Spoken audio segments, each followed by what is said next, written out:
মসজিদ আল হারাম মুসলিম জাতির পিতা ইব্রাহিম আলাইহিসসালাম এবং তার পুত্র ইসমাইল আলাইহিসসালামকে নিয়ে তিনি প্রথম কাবা নির্মাণ করেন এবং সাথে নির্মাণ করেন একটি উপাসনালয়।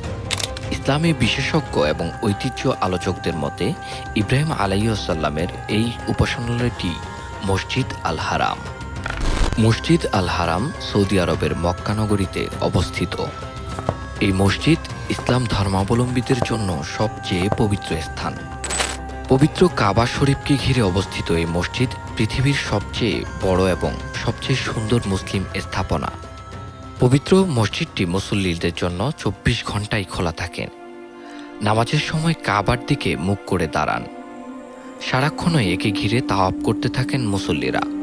প্রতি বছর হজ এবং উমরার জন্য ধর্মপ্রাণ মুসল্লিরা এখানে আসেন। সাধারণত এই মসজিদে ৯ লাখ মুসল্লি একসঙ্গে নামাজ আদায় করেন, তবে হজের সময় এর পরিমাণ বেড়ে দাঁড়ায় প্রায় ৪০ লাখে। ভেতরে ও বাইরের নামাজের জায়গা মিলে প্রায় ৪,০৮,০০০ বর্গমিটার এলাকা জুড়ে বর্তমানে অবস্থিত এই সম্প্রসারিত মসজিদ। মসজিদ আল হারামের মধ্যে রয়েছে ইসলামের কিছু গুরুত্বপূর্ণ স্থাপনা। এই মসজিদের মধ্যে রয়েছে পবিত্র কাবা শরীফ। ইসলাম ধর্মমতে কাবাকে সবচেয়ে পবিত্র স্থান হিসেবে মনে করা হয়। এই কাবার দিকে ফিরেই নামাজ আদায় করা হয়। পৃথিবীর যে কোনো স্থান থেকে কাবা যেদিকে, মুসলমানরা ঠিক সেদিকে ফিরেই নামাজ আদায় করেন এবং এই কাবার স্থান পৃথিবীর মধ্যভাগে। হজ ও উমরা পালনের সময় মুসলমানরা কাবাকে ঘিরে তাওয়াফ বা প্রদক্ষিণ করেন। হাজরে আসওয়াদ। হাজরে আসওয়াদ বা কালো পাথর। ইব্রাহিম আলাইহিসসালাম কাবার পূর্ব কোণে এটি স্থাপন করেছিলেন। হাদিসে বর্ণিত আছে এই পাথর জান্নাত থেকে আগত। মুহাম্মদ সাল্লাল্লাহু আলাইহি ওয়াসাল্লামের নবুয়তের ৫ বছর আগে কাবা সংস্কার করেন মক্কার বিখ্যাত কুরাইশ বংশ। এই গৃহে পরবর্তী সময়ে হাজরে আসওয়াদ স্থাপন করা হয়। এটি ইব্রাহিম আলাইহিসসালামের নির্মিত কাবার আদি বস্তু হিসেবে টিকে রয়েছে। কালো রঙের এই পাথরকে তাওয়াফের শুরুতে চুমু দিতে হয়। কোনো কারণে চুমু দিতে না পারলে হাতের ইশারা করে তাওয়াফ শুরু করার নিয়ম রয়েছে। এছাড়া রয়েছে সাফা ও মারওয়া নামে দুটি পাহাড়।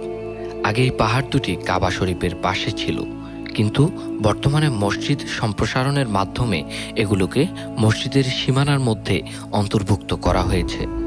তাছাড়া জমজম কূপ ও মাকামে ইব্রাহিমও মসজিদুল হারামের মধ্যেই অবস্থিত। ৬৯২ খ্রিস্টাব্দে এই মসজিদে প্রথম বড় আকারের সংস্কার সাধিত হয়। এর আগে মসজিদ ছিল কাবাকে কেন্দ্র করে একটি খোলা স্থান। ৮ম শতাব্দীর শেষ নাগাদ মসজিদের পুরনো কাঠের স্তম্ভগুলো বদলে মার্বেলের স্তম্ভ স্থাপন করা হয় এবং নামাজের স্থান বৃদ্ধিসহ মিনার যুক্ত করা হয়। পরবর্তী সময়ে ইসলামের প্রচার বৃদ্ধি পাওয়ার সঙ্গে সঙ্গে হাজিদের সংখ্যা বাড়তে থাকে এবং মসজিদের আরও সংস্কারের প্রয়োজনীয়তা দেখা দেয়। উসমানীয় সাম্রাজ্যের সময় ১৫৭০ সালে ওসমানীয় সুলতান দ্বিতীয় সেলিম তার প্রধান স্থপতি মিমার সিনানকে মসজিদটির মেরামতের আদেশ দেন। এই মেরামত কার্যক্রমে মসজিদটির সমতল ছাদটি গম্বুজ দ্বারা প্রতিস্থাপিত করা হয় এবং তার ভেতরে লিপি দিয়ে সাজানো হয় এবং সহায়ক স্তম্ভ যুক্ত করা হয়, যা বর্তমানে মসজিদটির সবচেয়ে পুরানো অংশ হিসাবে বিবেচিত। এগুলো স্থাপনাটির সবচেয়ে পুরানো প্রত্ননিদর্শন। ১৬২১ এবং ১৬২৯ সালে ভারী বৃষ্টিপাত এবং বন্যায় কাবার দেয়ালগুলো প্রচুর পরিমাণে ক্ষতিগ্রস্ত হয়। ১৬২৯ সালে সুলতান চতুর্থ মুরাদ এর অধীনে মসজিদটির সংস্কার করা হয়। এই সংস্কার কার্যক্রমের অংশ হিসাবে একটি নতুন পাথরের পথ এবং ৩টি মিনার স্থাপন করা হয় এবং মার্বেলের মেঝেটি পুনর্নির্মাণ করা হয়। ৩ শতাব্দী ধরে এটি মসজিদের অপরিবর্তিত অবস্থা ছিল। ১৯৫৫ এবং ১৯৭৩ সালে সৌদি রাজাদের অধীনে মসজিদটির প্রথম গুরুত্বপূর্ণ সংস্কার করা হয়। এই সংস্কারের অংশ হিসাবে আরও ৪টি মিনার যুক্ত করা হয়, ছাদ পুনরায় সংস্কার করা হয় এবং মেঝে কৃত্রিম পাথর এবং মার্বেল দিয়ে প্রতিস্থাপিত করা হয়। এই সংস্কারের সময়ে ওসমানীয় সাম্রাজ্যের তৈরি অনেক ঐতিহাসিক বৈশিষ্ট্য ধ্বংস করে ফেলা হয়। ফাহাদ বিন আব্দুল আজিজ। দ্বিতীয় সৌদি সম্প্রসারণে মসজিদটি আরেকটি শাখা এবং মসজিদটির বাহিরে প্রার্থনা করার স্থান যুক্ত করা হয়। নতুন শাখাটিও ছিল নামাজ আদায়ের জন্য এবং সেটি রাজা ফাহাদের প্রবেশদ্বারের মধ্য দিয়েই যায়। 1982 থেকে 1988 সালের মধ্যে এই সংস্কার করা হয়। 1988 থেকে 2005 সাল মসজিদটিতে আরও মিনার নির্মাণ করা হয়।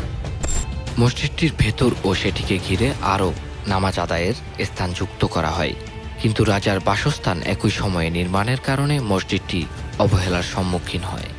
মসজিদের এই সংস্কার আরাফাত, মিনা ও মুজদালিফার মসজিদগুলোর সংস্কারের সাথে একই সময়ে সংগঠিত হয়। এই সংস্কারের অংশ হিসাবে আরও 18টি প্রবেশদ্বার নির্মাণ করা হয়। প্রতিটি প্রবেশদ্বারের সাথে সামঞ্জস্যপূর্ণ অবস্থানে 3টি গম্বুজ এবং 500টি মার্বেলের স্তম্ভ যুক্ত করা হয়।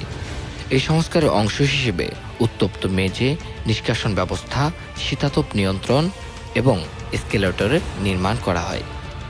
আবদুল্লাহ বিন আব্দুল আজিজ 2007 সালে এই মসজিদের মুসল্লি ধারণ ক্ষমতা 20 লক্ষে উন্নীত করার পরিকল্পনা গ্রহণ করেন। 2005 সালে বাদশাহ ইন্তেকালের পর তার উত্তরসূরি সালমান বিন আব্দুল আজিজ এই সম্প্রসারণের কাজ চলমান রেখেছেন। মসজিদ আল হারামের ভেতরে এবং বাইরের মসজিদের বর্তমান কাঠামো প্রায় 88.2 একর। এখানে একসঙ্গে 10 লাখ মানুষ নামাজ আদায় করতে পারেন, তবে হজের সময় এখানে 40 লাখ মানুষ একত্রিত হন। এই মসজিদ সবসময় খোলা থাকে।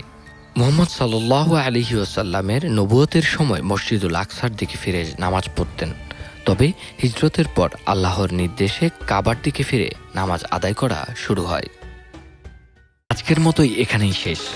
আমাদের কন্টেন্টগুলো আপনাদের কেমন লাগে? যদি ভালো লেগে থাকে লাইক, কমেন্ট, সাবস্ক্রাইব করে আমাদের পাশে থাকবেন এবং আপনাদের মূল্যবান মন্তব্যটি আমাদেরকে কমেন্ট করে জানাবেন।